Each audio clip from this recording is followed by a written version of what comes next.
Welcome back. वज़ीर आला मरीम नवाज का पंजाब में वज़ीर आला स्पेशल इनिशिएटिव बराए कैंसर पेशेंट कार्ड मुतारिफ कराने का फैसला। पंजाब में कैंसर और दिल के आर्जा में मुब्तला अफराद के इलाज का मुकम्मल खर्च हुकूमत अदा करेगी। कैंसर और कार्डियक सर्जरी के लिए खुसूसी कार्ड मुतारिफ कराया जाएगा। अमराज़ क़ल्ब में मुब्तला मरीज कार्ड के जरिए 10 लाख तक के इलाज की सहूलत हासिल करेगा। पहले मरहले में 45,000 मरीज महंगे इलाज के अखराजात से बेफिक्र हो जाएंगे। ब्रीफिंग में बताया गया कि chief minister cardiac surgery programme card के जरिए मुफ्त सर्जरी की जाएगी।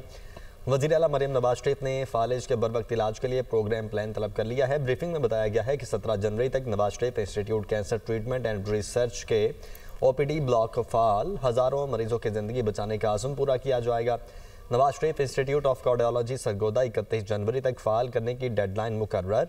Institute of cancer treatment and research के बोर्ड ऑफ गवर्नर ने पहले मरहले में 219 असामियों पर भर्ती की मंजूरी दे दी। इंस्टीट्यूट ऑफ कार्डियोलॉजी सरगोदा में IPD, एमरजेंसी, पैथोलॉजी और रेडियोलॉजी 31 जनवरी तक मुकम्मल फंक्शनल कर दिए जाएंगे।